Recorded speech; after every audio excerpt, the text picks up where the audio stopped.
Welcome back students. आज इस video को मैं बना रहा हूँ लेसन 9 जो क्लास थर्ड एसएसटी में दिया हुआ है आवर होम्स, उसके प्रैक्टिस के लिए। इसका पूरा का पूरा वीडियो लेसन 9 का मैंने ऑलरेडी बना रखा है और उसमें मैंने पूरे चैप्टर के कंटेंट को लाइन बाय लाइन रीड करके एक्सप्लेन किया है। तो जिन लोगों ने अभी तक इस लेसन का वीडियो नहीं देखा है वो लोग डिस्क्रिप्शन बॉक्स में दिए गए लिंक के थ्रू देख सकते हैं। उस लेसन के प्रैक्टिस के लिए यह सेट मैंने तैयार किया है और इसमें मैं क्वेश्चन भी बता रहा हूँ, क्या क्या क्वेश्चन बन सकते हैं और उनके आंसर भी बता रहा हूँ। ठीक है, तो आप लोगों को ध्यान से सुनना है और फिर याद कर लेना है ताकि यह चैप्टर पूरी तरह से आपके माइंड में आ जाए। तो चलिए ध्यान देते हैं। पहला क्वेश्चन मैंने इस सेट में बनाया है, do you love to your home? क्या आप अपने घर से प्यार करते हैं? तो ऑफ कोर्स इसका आंसर सभी लोग देंगे, मुझे लगता है yes I love my home. हाँ, मैं अपने घर से प्यार करता हूँ। लेकिन इसके बाद भी अगर कोई है जिसको अपने घर से प्यार नहीं है तो वो कमेंट करके ज़रूर बताए और रीज़न भी बताए कि क्यों उसे अपने घर से प्यार नहीं है। तो दोस्तों, जो ये हमारा घर होता है, आपने देखा होगा अलग अलग लोगों का घर अलग अलग तरह से बना होता है। कोई अपनी इच्छा के अनुसार, भाई कोई भी घर बनवाएगा तो अपनी इच्छा के अनुसार ही बनवाएगा। तो हर एक व्यक्ति अपने घर से बहुत प्यार करता है। हमारा घर हमें सुरक्षित रखता है। चलिए अगला क्वेश्चन देखते हैं क्या बन रहा है। Name 3 things from which our home saves us. उन 3 चीज़ों का नाम हमें बताना है जिससे हमारा घर हमारी रक्षा करता है। ऐसे तो बहुत सी चीज़ें हैं लेकिन कम से कम 3 चीज़ें आपको बतानी है, उनका नाम बताना है। तो आपको पता ही है, कोल्ड ठंडी से, हीट गर्मी से और रेन बरसात से हमारा घर हमारी रक्षा करता है। इसके अलावा चोरों से भी हमारा घर हमारी रक्षा करता है, हमारे सामान सुरक्षित रहते हैं। तो ये क्वेश्चन कभी कभी पूछ लिया जाता है, तो आपको याद होना चाहिए कोल्ड हीट एंड रेन, इन चीज़ों से हमारा घर हमारी रक्षा करता है। अगला क्वेश्चन है, which type of house has a garage? याद है इस वाले में हम लोग टाइप्स ऑफ हाउस के बारे में रीड किए थे, स्टडी किए थे। तो टाइप्स ऑफ हाउस में कई तरह के हाउस थे जिसमें हम लोगों ने मल्टी स्टोरी बिल्डिंग्स के बारे में स्टडी किया था, बेंगलो के बारे में स्टडी किया था और भी कुछ हाउसेस थे जिनमें स्टडी किया गया था। तो उनमें से किस हाउस में गैरेज होता है, किस टाइप के हाउस में? तो हमें याद होना चाहिए कि वो बेंगलो जो हाउस होता है, बड़े बड़े हाउस जिसमें हर चीज़ सेपरेट रहती है, अलग अलग कमरे होते हैं हर चीज़ के लिए, उसमें एक गैरेज भी होता है और वो बेंगलो में होता है ना। तो चलिए अगला क्वेश्चन देखते हैं। नेक्स्ट क्वेश्चन है, how many rooms are there in a flat? आप अगर बुक रीड किए होंगे तो आपको उसमें दिया होगा कि बड़े बड़े शहरों में जो मेट्रो सिटीज होती हैं, दिल्ली, कलकत्ता, मुंबई, इन सब शहरों में ज़मीन कम है, जगह कम है, तो लोग मल्टी स्टोरी बिल्डिंग्स बनाते हैं और उसी मल्टी स्टोरी बिल्डिंग्स में फ्लैट खरीद कर रहते हैं। ठीक है, तो उन फ्लैट्स में जनरली कितने रूम होते हैं? आपकी बुक में ये दिया हुआ है। तो जनरली उसमें भाई तो किचन और बालकनी वगैरह तो रहता ही है, लेकिन बात हो रही है यहाँ रूम की, तो जनरली उसमें 2 रूम्स होते हैं। ठीक है, एक फ्लैट में। नेक्स्ट क्वेश्चन है हमारा, write the name of 2 states where house boats are very common. ऐसे 2 स्टेट का नाम बताइए इंडिया के, ये जहाँ पे हाउस बोट्स बहुत कॉमन है, वहाँ पे हाउस बोट्स आसानी से देखने को मिल जाता है। ऐसे कौन कौन से स्टेट्स हैं इंडिया के? तो ज़रा उनके नाम बताइए। हाँ, बहुत अच्छे, कुछ लोग कमेंट करके बताने भी लगे, वेरी गुड। तो ऐसे स्टेट्स का नाम बहुत अच्छे, कई लोग बताना शुरू कर चुके हैं। जी हाँ, केरला और जम्मू कश्मीर। केरला और जम्मू कश्मीर ऐसे स्टेट्स हैं जहाँ पर हाउस बोट्स जनरली देखने को मिल जाते हैं। हाउस बोट्स क्या होते हैं कि जो बोट होती है उसी को घर जैसा बना दिया जाता है, बड़ी बड़ी बोट्स होती हैं, उसमें आप रह सकते हैं, कुछ समय बिता सकते हैं। तो केरला और जम्मू कश्मीर में इस तरह के हाउस बोट्स देखने को हमको मिलते हैं। नेक्स्ट क्वेश्चन है, which two factors are responsible for different types of houses. अलग अलग तरह का हाउस जो बनाया जाता है उसके लिए कौन कौन से दो मेन फैक्टर हैं रिस्पॉन्सिबल, आप बताइए। बुक में भी दिया हुआ है, जिन लोगों को मिल गया वो ज़रूर कमेंट करके बताएं कि कौन कौन से ऐसे दो फैक्टर हैं जो अलग अलग घर बनाने पड़ते हैं हम लोगों को, जिसकी वजह से सब लोग एक जैसा घर क्यों नहीं बना लेता, अलग अलग स्थानों पे अलग अलग तरह का घर क्यों बनाना पड़ता है। तो मेनली उसके लिए कौन कौन से टू फैक्टर्स रिस्पॉन्सिबल हैं। जी हाँ, वेरी गुड, वो हैं location and climate of the place. Location and climate of the place, उस भाई किस स्थान पे है, वहाँ का मौसम कैसा है, उसके अकॉर्डिंग ना बनवाएंगे घर। अब भाई पता चला बहुत गर्मी कहीं पड़ रही है तो उस बात को ध्यान में रखकर घर बनवाया जाएगा। किसी स्थान पर बहुत ठंडी पड़ रही है तो इस बात को ध्यान में रखकर घर बनवाया जाएगा। तो ये दो मेन फैक्टर्स हैं, लोकेशन और क्लाइमेट ऑफ द प्लेस, जिसकी वजह से घर अलग अलग होते हैं। और एक कारण और है कि मनी भी मैटर करता है भाई, जिसके पास ज़्यादा पैसा है तो वो बहुत बड़ा घर बनवा लेता है, बहुत महंगे महंगे मटेरियल्स यूज करता है घर को सजाने संवारने के लिए, और जिसके पास कम पैसे हैं वो अपने घर में रहने लायक बस घर बनवाते हैं कि सारी व्यवस्था रहे और हम रह सके घर में। तो मनी भी मैटर करता है, लेकिन मेन फैक्टर लोकेशन और क्लाइमेट ऑफ द प्लेस है। अगला क्वेश्चन आपका, where did the early man lives. ये तो सबको पता होगा कि अर्ली मैन कहाँ रहते थे। हाँ देखिए आंसर भी आने लगा, बहुत अच्छे, कमेंट कीजिए कि अर्ली मैन कहाँ रहते थे। सबसे पहले शुरुआत में जब उनके पास घर नहीं था तो वो किस जगह किस चीज़ में रहते थे। तो बिल्कुल सही, कई लोगों ने आंसर तुरंत भेज दिया, देखिए कमेंट कर दिया है, वो केव में रहते थे। केव मतलब गुफा, गुफा में रहते थे। Very nice. नेक्स्ट क्वेश्चन है, temporary houses are also known by which name. Temporary houses, दो तरह के हाउसेज होते हैं ना, टेम्परेरी हाउस और परमानेंट हाउस। तो टेम्परेरी हाउस को और किस नाम से जाना जाता है, बताएं कमेंट करके जल्दी से, मैं वेट कर रहा हूँ। वेरी गुड, कमेंट आने स्टार्ट हो गए। Temporary houses are also known by which name, किस नाम से जाना जाता है। वेरी गुड, टेम्परेरी हाउस को कच्चा हाउस के नाम से भी जाना जाता है। Good, temporary houses are also known by kachcha house, कच्चा हाउस भी कहते हैं टेम्परेरी हाउस को। अगला क्वेश्चन है, a very big houses in village are also known by which name. गाँव में जो बहुत बड़े बड़े घर होते हैं, पक्का घर होते हैं, परमानेंट हाउसेज होते हैं, उन घरों को और किस नाम से जाना जाता है। आपकी बुक में इसका आंसर दिया हुआ है, ढूंढिए और मुझे जल्दी से बताइए, कमेंट कीजिए। बहुत अच्छे।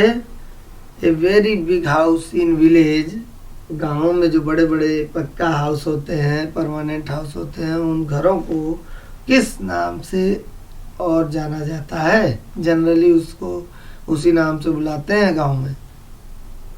देखिए आंसर आने लगा कमेंट बॉक्स में, बहुत अच्छे। जी हाँ, हवेली के नाम से जाना जाता है ना। बड़े बड़े घर जो होते हैं गांव में, उन गांवों को हवेली के नाम से भी जाना जाता है, पुकारा जाता है। और बच्चों यदि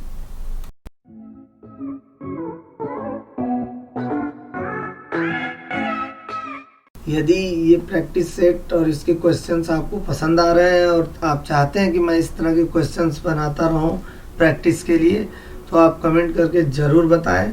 और यदि अभी तक आप लोगों ने सब्सक्राइब नहीं किया है चैनल को, ज़रूर कर दें और सब्सक्राइब बटन के बगल में जो बेल आइकन होता है उससे भी प्रेस कर दें, ताकि आप लोगों को मेरे इस तरह के वीडियो मिलते रहें। चैनल को लाइक करें, सब्सक्राइब करें।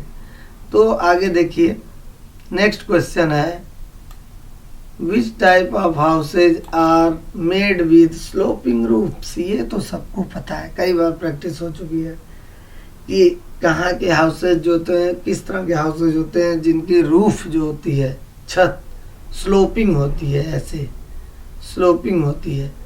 ऐसे किस जगह के हाउसेज की रूफ होती है? हाँ देखिए, कमेंट करके बताने लगे। जी हाँ, वो होते हैं माउंटेन हाउस। माउंटेन हाउसेज की जो रूफ्स होती हैं वो स्लोपिंग होती हैं, ताकि जब आइस वगैरह पड़ती है, बर्फ़ गिरती है, तो उनके छतों पर रुके ना, वो स्लाइड डाउन हो जाए, सड़क के नीचे आ जाए, ताकि ठंड ना ज़्यादा लगे। और इसके अलावा मैंने बताया था माउंटेन हाउसेज में एक फायर प्लेस भी होता है, जहाँ पर आग जलाने की व्यवस्था होती है, ताकि आप मतलब घर को गर्म रखा जा सके। नेक्स्ट है, write the name of the houses which can move from one place to another in lake. उस घर का नाम बताइए जो कि लेक में या वाटर बॉडीज में एक स्थान से दूसरे स्थान तक मूव कर सकता है। अभी ऊपर इसके बारे में हम लोगों ने बात किया कि उस हाउस को किस नाम से आप जानेंगे जो कि पानी में, वाटर में, लेक में, रिवर में एक स्थान से दूसरे स्थान तक मूव कर सकता है। तो जी हाँ, देखिए कई लोग कमेंट करके बताने लगे, बहुत अच्छे। इस तरह के हाउस को हम कहते हैं हाउस बोट्स। हाउस बोट्स ये एक स्थान से दूसरे स्थान तक मूव कर सकते हैं वाटर बॉडीज में। अगला क्वेश्चन हमारा है, write the name of the materials which are used to make a permanent house. ये तो सबको पता होगा और इसका आंसर आप लोग तुरंत कमेंट बॉक्स में कमेंट करके बताइए कि कौन कौन से मटेरियल्स यूज किए जाते हैं परमानेंट हाउस बनाने के लिए। जो घर है, घर बनाने के लिए, परमानेंट हाउस बनाने के लिए कौन कौन से मटेरियल यूज किए जाते हैं? जी हाँ, बिल्कुल सही, कई लोगों ने सीमेंट टाइप कर दिया, और भी बहुत, cement, sand, stone, very good. और बताइए कौन कौन से मटेरियल्स यूज किए जाते हैं परमानेंट हाउस बनाने के लिए? बहुत अच्छे, वेरी गुड। जी हाँ, कई तरह के मटेरियल्स हैं जो कि आपके बुक में भी दिया हुआ है। ग्लास यूज होता है, steel, cement, wood, stone, marble, bricks, sand, और भी बहुत से मटेरियल्स यूज किए जाते हैं परमानेंट हाउसेज बनाने के लिए। बताएं जी, बिल्कुल। अगला क्वेश्चन,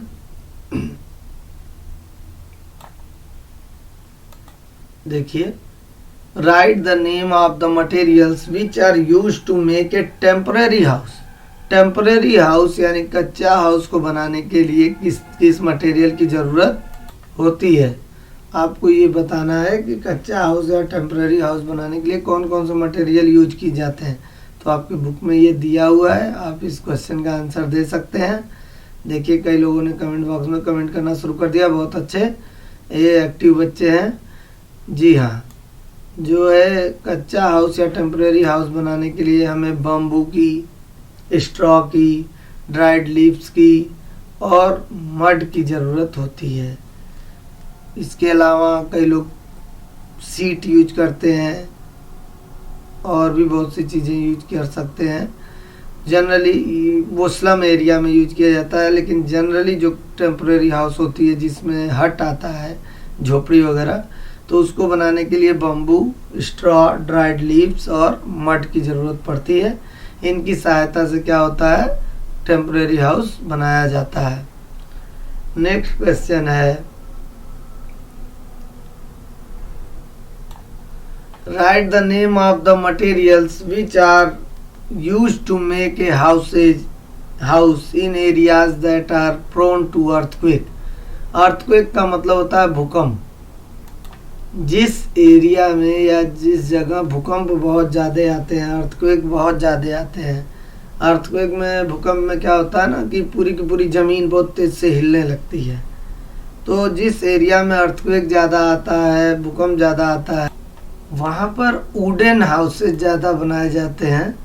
ठीक है, लकड़ी के घर ज़्यादा बनाए जाते हैं, क्योंकि जो लकड़ी, क्योंकि वहाँ पे जब अर्थक्वेक अक्सर आता रहता है तो उसकी वजह से घर टूटते हैं, और घर टूटेंगे तो क्या होगा कि जो उस घर में रह रहा है उसको चोट भी तो लगेगी। इसीलिए लोग वुडन हाउसेज ज़्यादा बनाना पसंद करते हैं अर्थक्वेक प्रोन एरिया में। आजकल तो हर एक जगह जहाँ अर्थक्वेक नहीं आ रहा वहाँ पे भी लोग पिलर्स पर ही घर बना रहे हैं। तो इस तरह के हाउसेज को क्वेक सेफ हाउस भी कहते हैं। लेकिन जैसे जापान में और भी कुछ देश हैं जहाँ पे बहुत ज़्यादा अर्थक्वेक आता रहता है अक्सर, तो वहाँ पे जो भी घर बनते हैं ना वो लकड़ियों के बनते हैं। वुड यूज किया जाता है उनको बनाने में, ताकि अगर अर्थक्वेक आए भी तो बहुत ज़्यादा नुकसान ना हो और फिर से वो लकड़ियाँ और चीज़ें फिर से यूज की जा सके घर बनाने में। नेक्स्ट क्वेश्चन है, which type of house are very common in flood prone area. जहाँ बाढ़ बहुत आती है वहाँ पे किस तरह के हाउस ज़्यादा यूज किए जाते हैं, बनाए जाते हैं। तो आपको पता है कि ऐसे एरिया में स्टिल्ट हाउसेज बनाए जाते हैं, जो कि थोड़ी ऊंचाई पर बनाए जाते हैं, नीचे लॉक्स लगाकर लकड़ियाँ, और कुछ ऊंचाई पर बनाया जाता है घर को, ताकि जब बाढ़ आए तो पानी नीचे भले भरा रहे, ऊपर घर तक ना पहुँचे। ठीक है, उस तरह के हाउस को स्टिल्ट हाउस कहते हैं। Name the one state of India where climate is very hot. एक स्टेट का नाम आपको बताना है इंडिया के जहाँ का क्लाइमेट बहुत गर्म है। तो आपको पता है तो ऐसा कहाँ पे ज़्यादा गर्मी पड़ती है, किस स्टेट में इंडिया के, और कहाँ का जो रूम है या मकान है या घर है वो बहुत हाई फ्लैट रूफ वाला बनाया जाता है। तो आपको पता है, बुक से आप ढूंढ के बता सकते हैं। बहुत अच्छे, देखिए कई लोग नाम बताने भी लगे उस स्टेट का। जी हाँ, राजस्थान का जो क्लाइमेट है बहुत गर्म है, हॉट है। और उसके बाद अगला क्वेश्चन हमारा है, what did early man eat. Early man क्या खाते थे। इसका आंसर आपकी बुक में दिया है लेसन 9 में, तो आप देखकर तुरंत बताइए अर्ली मैन क्या खाते थे। जी हाँ, early man flesh of animals और फ्रूट्स, एनिमल्स का मांस खाते थे या फ्रूट्स खाते थे, and roots of the plants, और प्लांट्स का रूट खाते थे। जैसे बहुत से प्लांट्स होते हैं ना जिनके रूट को खाते हैं हम लोग भी, तो उनको अर्ली मैन खाते थे। What was the biggest discovery done by early man? Early man के द्वारा की गई सबसे बड़ी खोज क्या थी, ये सबको पता है, इसलिए मैं अभी तुरंत आंसर नहीं बता रहा हूँ। कमेंट करके आप ज़रूर बताएं तुरंत। बहुत अच्छे, देखिए कई बच्चे बताने लगे।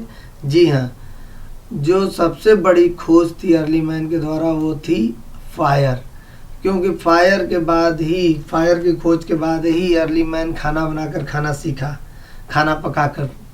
नहीं तो वो पहले कच्चे ही खा जाते थे चीज़ों को। तो fire was the biggest discovery done by early man. अगला क्वेश्चन,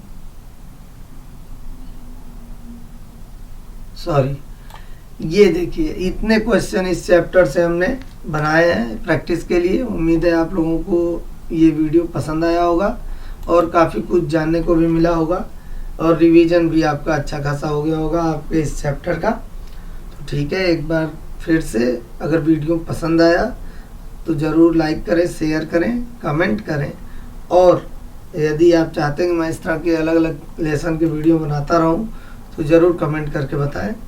और अगर लाइक सब्सक्राइब नहीं किया तो ज़रूर कर दें और बेल आइकन भी प्रेस कर दें। Thank you.